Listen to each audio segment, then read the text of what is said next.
할렐루야, 할렐루야. 숙제 잘하고 계십니까?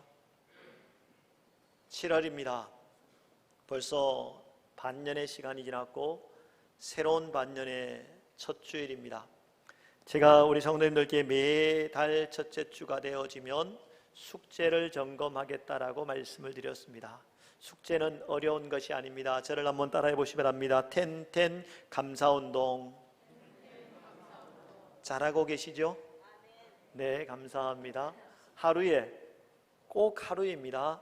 10번 다른 사람들이 나에게 도움을 줄 때 감사합니다라고 인사하는 것, 그리고 하루에 10번 내가 다른 사람을 도와줌으로 다른 사람으로부터 감사합니다라는 인사를 10번 듣는 것. 삶의 실천을 하다 보면 다른 사람을 도와줘서 다른 사람으로부터 감사합니다라는 인사를 받는 것은 쉽지 않은 것 같습니다. 내가 다른 사람에게 도움을 받았기 때문에 감사합니다라고 인사하는 것은 참 그래도 할 수 있을 것 같은데, 내가 누군가를 도와줌으로 그 사람으로부터 감사합니다라는 인사를 듣는 것은 어렵습니다. 하지만 사랑하는 성도 여러분, 한번 해보십시오. 그러면 다른 사람의 도움을 받으면서 감사의 인사를 할 때 내 마음에 기쁨이 생기고요, 다른 사람들을 돕는 가운데 그 사람으로부터 감사합니다 인사를 받을 때 내 마음이 즐겁게 되어집니다. 그것이 쌓이고 쌓이고 쌓이면 2023년 연말에 갔을 때 우리의 삶에는 우리가 상상하고 기대하는 그 이상의 감사의 조건들로 넘쳐나게 되어질 겁니다.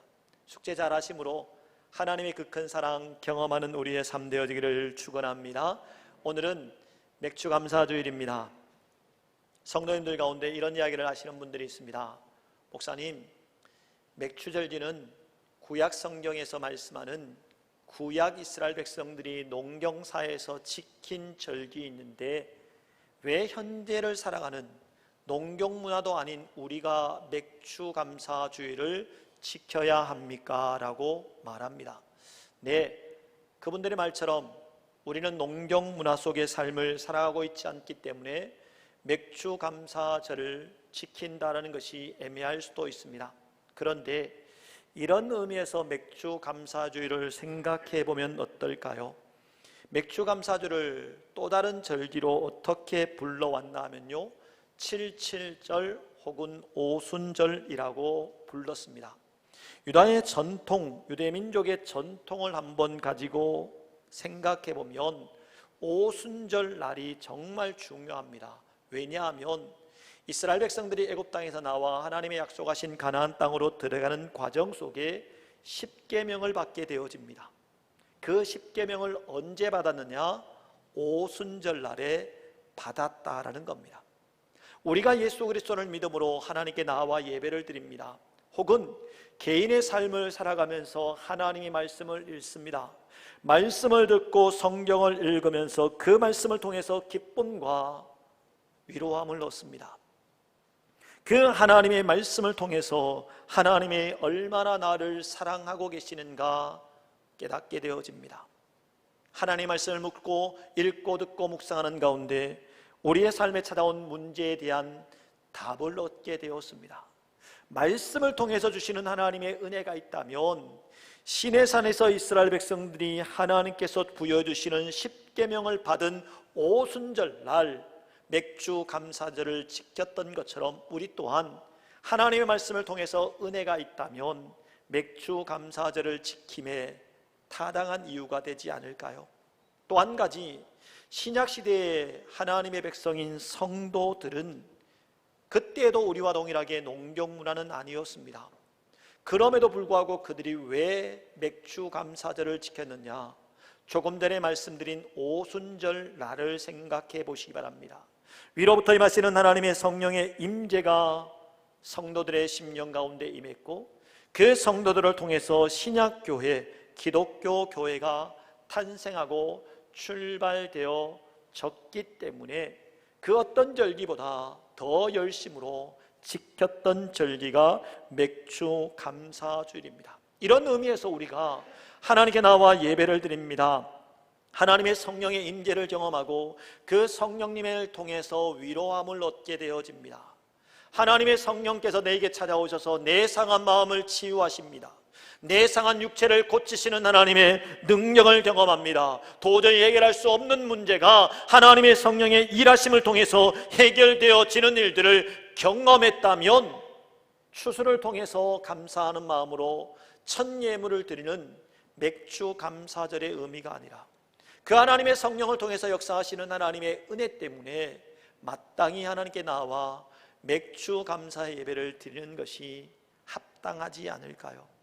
그러한 이유 말고도 오늘 성경을 통해서 하나님은 우리에게 감사해야 되는 이유가 무엇인가 자세하게 가르쳐주고 있습니다. 그 첫 번째로 우리가 하나님께 감사해야 될 이유가 무엇이냐? 진리를 믿음으로 구원을 받게 하셨기 때문이다라고 말씀합니다.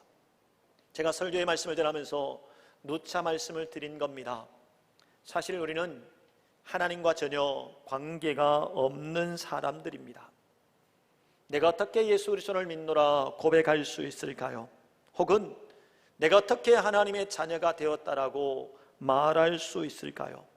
단지 하나님께서 나를 만세전에 선택하여 주셨고 하나님의 때가 되었을 때 나를 부르심으로 내 마음속에 예수 그리스도를 믿는 믿음을 주셨기에 나도 모르게 내가 예수 그리스도를 믿노라 고백함의 자리에 이르러 하나님의 백성이 되도록 하나님께서 만들어 주신 겁니다. 지난 주간 우리 강구를 통해서 들으셨겠지만 우리 교회 성도님들과 관련된 분들 가운데 3분이나 하나님 나라로 돌아가셨습니다. 장례 예배를 드리면서 말씀을 전할 때 저는 유족들에게 이 땅에서 모든 수고와 눈물을 내놓고 영원한 천국에서 하나님 품에 안기어 안식을 누리고 계실 것입니다라고 확신 가운데 선포하였습니다. 제가 왜 확신 가운데 그러한 일들을 선포할 수 있었을까요? 사실 저는 그분들이 어떤 분인지 잘 모릅니다. 태어나면서부터 돌아가실 때까지 어떤 신앙의 삶을 살았는지, 그분들이 젊을 때 교회를 위해서 어떤 충성을 했고 헌신을 했는지 정확하게 알지 못합니다. 그럼에도 불구하고 왜 제가 확신 가운데 그렇게 선포할 수 있었을까요? 그것은 다른 이유가 아닙니다. 그분들이 살아생전에 예수 그리스도를 믿노라고 고백했던 신앙의 고백이 있었기 때문에 저는 그 고백의 소리를 통해서 구원받았다는 확신을 가지고 유족들 앞에서 말씀으로 선포할 수 있었던 겁니다. 사람들은 예수님께서 우리의 죄를 대신하여 십자가에서 죽으시고 3일 만에 부활하셨으며 누구든지 예수 그리스도에 대하여 마음으로 믿고 입술로 시인하고 고백하게 되어지면 구원을 받는다라는 진리를 알지 못합니다. 아니, 어떤 사람을 통해서 들어 알았음에도 불구하고 그들은 믿지 아니하고 외면합니다.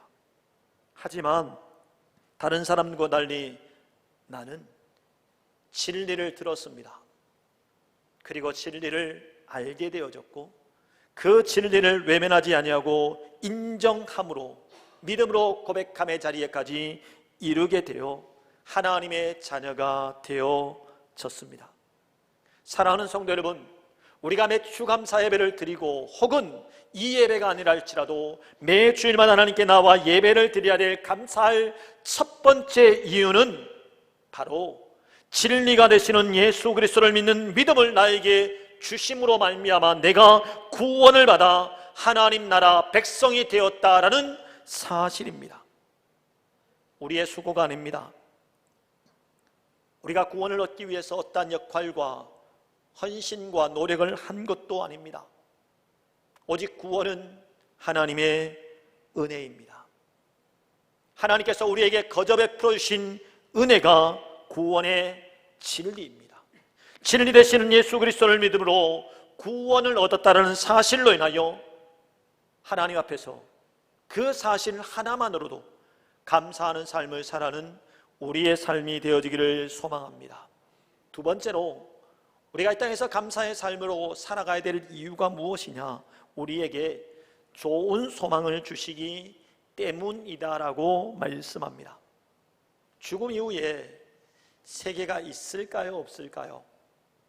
세상을 살아가는 모든 사람들이 궁금해하는 것들 가운데 한 가지가 죽음 이후의 세계입니다. 지금 예배를 드리는 성도님들은 죽음 이후의 세계를 어떻게 생각하십니까? 죽음 이후의 세계가 있을까요? 없을까요? 사실 죽음 이후의 세계는요, 내가 죽어봐야 합니다.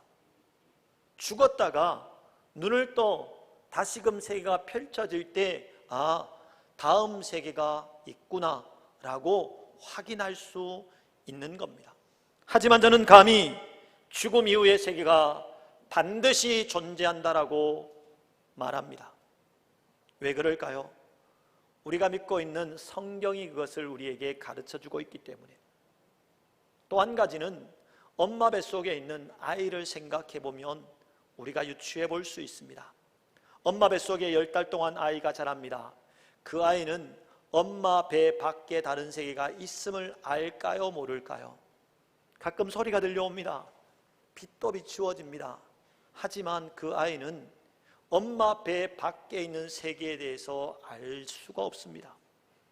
그러나 10달의 시간이 지나고 난 이후에 엄마 배 밖으로 나와서 보게 되어지고 느끼게 되어지고 경험하게 되어질 때 비로소 그 아이는 엄마 배가 모든 세계의 끝이 아니라 엄마 배 밖에도 또 다른 세계가 있음을 알 수 있게 되어지는 것처럼 우리의 죽음 이후의 세계도 마찬가지라는 겁니다.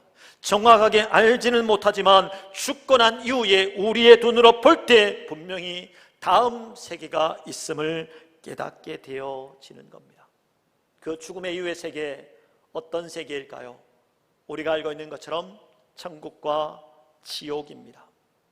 예수 그리스도를 믿는 믿음을 가지고 있는 사람들은 영원한 천국 하나님의 나라 들어갈 수 있는 특권이 부여되어지지만 아쉽게도 예수 그리스도를 믿는 믿음을 가지지 않고 이 땅에서의 삶을 살아가는 사람들은 천국에 들어가지 못하고 영원한 형벌이 준비된 곳으로 가게 되어집니다. 우리의 힘과 노력으로 영원한 천국에 대한 소망을 가질 수 있는 것이 아닙니다. 조금 전에 말씀드린 것처럼 하나님께서 우리에게 예수 그리스도를 믿는 믿음을 주셨기에 우리는 예수 그리스도를 믿게 되어짐으로 영원한 천국을 소유하게 되어졌을 뿐인 겁니다. 그래서 우리 이 땅에서 힘들고 어려움을 당하고 살아간다 할지라도 죽음 이후에 영원한 천국에 들어갈 것이라는 좋은 소망이 우리 속에 있기에 우리는 견딜 수 있고 이겨내는 삶으로 살아갈 수 있는 겁니다. 그런데 하나님께서 우리에게 주시는 좋은 소망이라는 것이 죽음 이후의 영원한 천국에 국한된 것이 아니라고 성경은 우리에게 말씀해 줍니다. 우리가 가지고 있는 로마서 8장 28절 말씀을 우리 한 목소리로 함께 읽었으면 좋겠습니다. 함께 읽겠습니다. 우리가 알거니와 하나님을 사랑하는 자 곧 그의 뜻대로 부르심을 입은 자들에게는 모든 것이 합력하여 선을 이루느니라. 할렐루야. 하나님의 뜻대로 부르심을 받은 우리에게는 모든 것이 합력하여 선을 이루도록 하나님께서 만들어 주신다. 이 말을 달리 표현해보면요, 하나님은 우리의 일상에 되어지는 모든 일들 가운데 합력하여 선을 이루도록 만들어 주겠다라는 좋은 소망을 가지고 이 땅에서 살아가도록 만들어 주고 계시다라는 겁니다. 그렇기에 사랑하는 성도 여러분, 예수 그리스도를 믿는 믿음을 통해서 우리에게 좋은 소망을 주실 뿐만 아니라 그 좋은 소망을 이루어 주시는 하나님이 계시기에 그 하나님께 감사하는 삶으로 살아갈 수 있기를 축원합니다. 세 번째로 우리가 감사해야 될 이유가 무엇일까요? 하나님께서 우리를 사랑하시기 때문이다라고 말씀합니다. 누군가의 사랑을 받는다는 것 참으로 행복하고 감사할 일입니다. 만약 세상을 살아가면서 어떤 사람에게도 사랑받지 못한다면 그 사람은 얼마나 불행한 사람일까요? 반대로 생각해 볼 때 태어나면서 조금 다른 사람들보다 부족한 모습을 가지고 태어났지만 부모님으로부터 사랑을 받습니다. 이웃과 많은 사람들에게 사랑을 받으며 자란다면 그 사람은 행복한 삶이라고 스스로 고백할 수 있을 겁니다. 장애를 가졌지만 엄청난 영향력을 미친 사람들이 존재합니다. 그 사람들 가운데 한 사람이 누구냐? 스티븐 호킹이라는 사람입니다. 스티븐 호킹은 21살 때 근위축성 측삭 경화증이라는 희귀 질병을 진단받게 되어집니다. 그는 결국 휠체어에 갇히는 신세까지 전락합니다. 그럼에도 불구하고 그가 물리학자이자 우주론자로서 역할을 감당하면서 유명한 사람이 될 수 있었던 이유는 누군가 그를 위해서 희생하고 누군가 그를 위해서 사랑으로 섬겨줌이 있었기 때문입니다. 만약 누군가 그를 위해서 희생하고 사랑으로 섬겨주지 아니했다면 그는 장애를 가지고 삶을 살아가는 수많은 사람들 가운데 한 사람으로 생을 마감할 수밖에 없었을 겁니다. 우리는 이 땅에 사랑받기 위해 태어난 사람들입니다. 그런 의미에서 옆 사람을 한번 보시기 바랍니다. 옆 사람을 보면서 이렇게 인사합시다. 당신은 사랑받기 위해 태어난 사람입니다. 할렐루야. 믿으십니까? 나와 함께 예배를 드리고 있는 옆 사람은요, 사랑받기 위해 태어난 사람입니다. 나는요, 옆 사람이 하나님의 사랑받기 위해 태어난 사람이라면 당연히 나도 사랑받기 위해 태어난 사람입니다. 사람들은 나를 사랑해 줍니다. 그런데 모든 사람들이 나를 사랑해 주지는 않습니다. 어떤 사람들은 나를 미워합니다. 어떤 사람들은 나를 싫어하고 나를 힘들게 만들기도 하고 나를 배신하기도 합니다. 하지만 하나님은 어떨까요? 하나님은 나를 사랑하십니다. 그런데 그 하나님은 한 번도 나를 미워 버리지 않으셨습니다.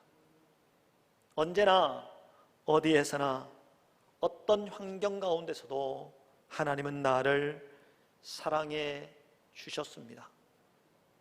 내가 어떤 행동을 하든지 비록 내가 하나님 백성답게 삶을 살아내지 못해도 하나님의 사랑은 우리에게 끊어지지 않았습니다.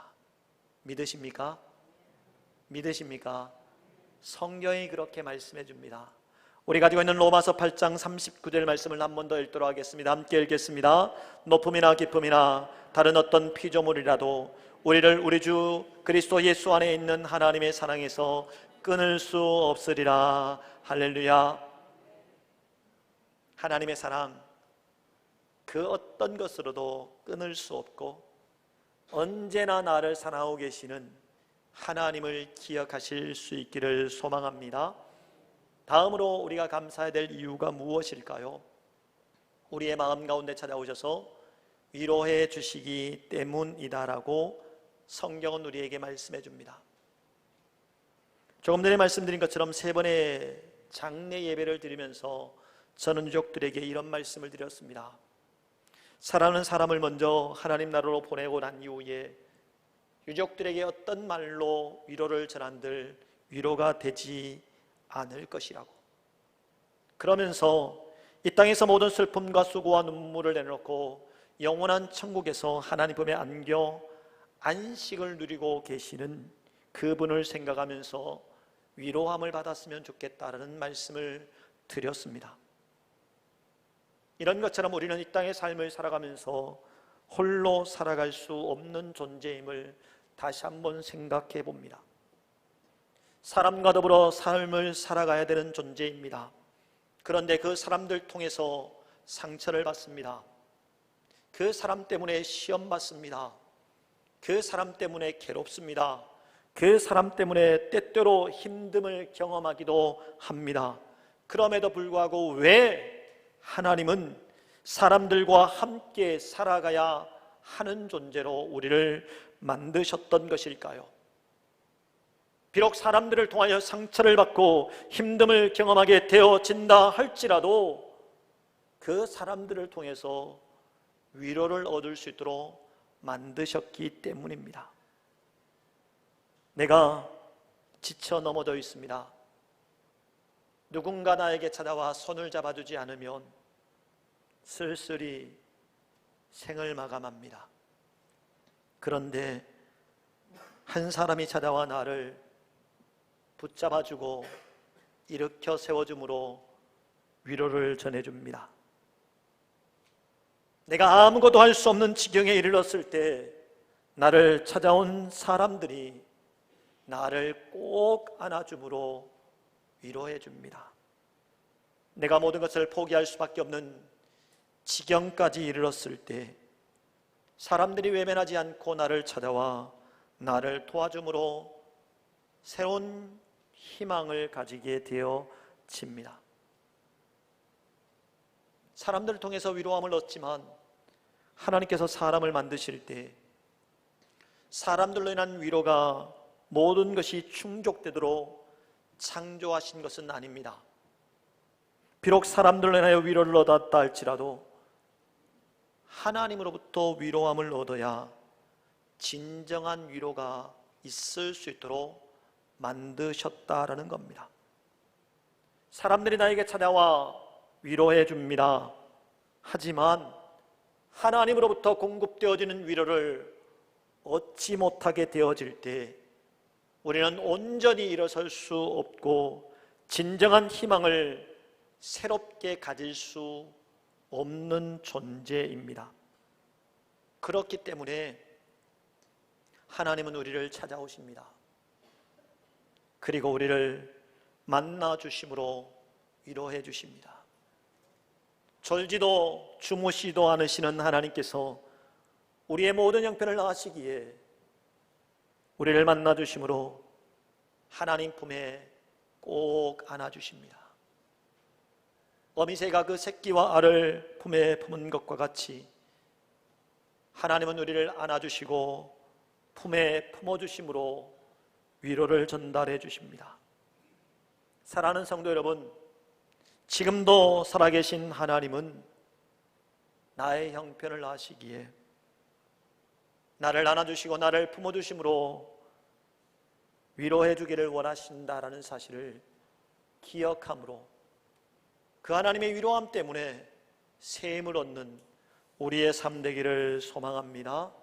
마지막으로 우리가 하나님께 감사해야 될 이유가 무엇일까요? 선한 일과 말에 굳건하게 하도록 만들어 주시기 때문이다라고 오늘 말씀은 우리에게 이야기를 합니다. 우리가 계속해서 보고 있는 로마서의 말씀을 상기해 본다면 하나님께서 우리를 선택하시고 우리의 마음속에 예수 그리스도를 믿는 믿음을 주심으로 하나님 나라 상속자로 삼아 주었고 우리가 이 땅의 삶을 살아갈 동안에 하나님 나라 상속자답게 달리 말해서 성도로서 합당한 삶을 살아야 한다라고 끊임없이 전달해 주고 있었습니다. 그런데 예수 그리스도를 믿노라 고백함을 통해서 하나님 나라 백성 상속자가 되었고 성도가 되었다 할지라도 상속자답게 살아가는 것은 결코 쉬운 일이 아닙니다. 아니, 성도답게 말하고 성도답게 행동하는 것 불가능하다라고 말할 수밖에 없습니다. 왜냐하면 우리는 죄악의 본성을 가지고 있기 때문입니다. 비록 예수 그리스도를 믿는 믿음을 통해서 새 사람을 입었다 할지라도 우리는 여전히 옛사람이 행하였던 구습을 쫓아 떨쳐버리지 못하고 죄악이 찾아와 우리를 유혹할 때 타협합니다. 타협만 하는 것이 아니라 죄악과 함께 더불어 생활하면서 죄악으로부터 우리에게 공급되어지는 쾌락 속에 삶을 살아가기도 합니다. 이러한 우리의 모습을 알고 계시는 하나님께서 친히 모든 선한 일과 말에 굳건하도록 만들어 주고 계신다라고 말씀합니다. 어떻게 그것이 가능할까요? 내 수고와 내 능력으로 되어지는 것이 아니라 바로 성령님께서 내주하도록 만들어 주고 계시기 때문입니다. 내 속에 내주하고 계시는 성령님께서 내 연약함을 도와주십니다. 우리가 마땅히 빌바를 알지 못할 때 내 속에 내주하고 계시는 하나님의 성령님께서 말할 수 없는 탄식으로 우리를 대신하여 하나님께 나아가 대신하여 간구해 주십니다. 우리의 힘이 아닌 내 속에 내주하고 계시는 성령의 도우심을 통해서 우리는 조금씩 성도다운 말과 성도다운 행동을 하도록 하나님께서 인도해 주십니다. 어제보다는 오늘이, 오늘보다는 내일이, 눈에 보이지 않을 정도로 미세하다 할지라도 조금씩 우리의 말과 행동이 하나님 보시기에 선하도록 굳건하게 만들어가고 계시기에 우리는 그 하나님의 은혜를 생각하면서 감사의 삶으로 살아내어야 하는 겁니다. 맥주감사절을 맞이하여 말씀을 전했습니다. 우리는 마땅히 하나님께 나아가 항상 감사의 삶으로 살아내어야 하는 존재입니다. 왜냐하면 우리가 항상 고백하고 있는 것처럼 모든 것이 하나님의 은혜이기 때문에. 하지만 우리는 때때로 하나님의 은혜를 망각하고 불평하고 원망했던 광야의 이스라엘 백성들처럼 불평하고 원망했던 삶으로 살아왔습니다. 사랑하는 성도 여러분, 오늘 맥주 감사주를 맞이해서 우리가 하나님께 감사해야 되는 이유가 무엇인가 말씀을 통해서 듣고 깨달았다면 이제는 불평하고 원망하기보다 오늘 내 삶에 주시는 하나님의 은혜를 따라 감사하는 삶을 살아가는 모든 성도들의 삶이 되어지기를 축원합니다. 기도하겠습니다. 하나님,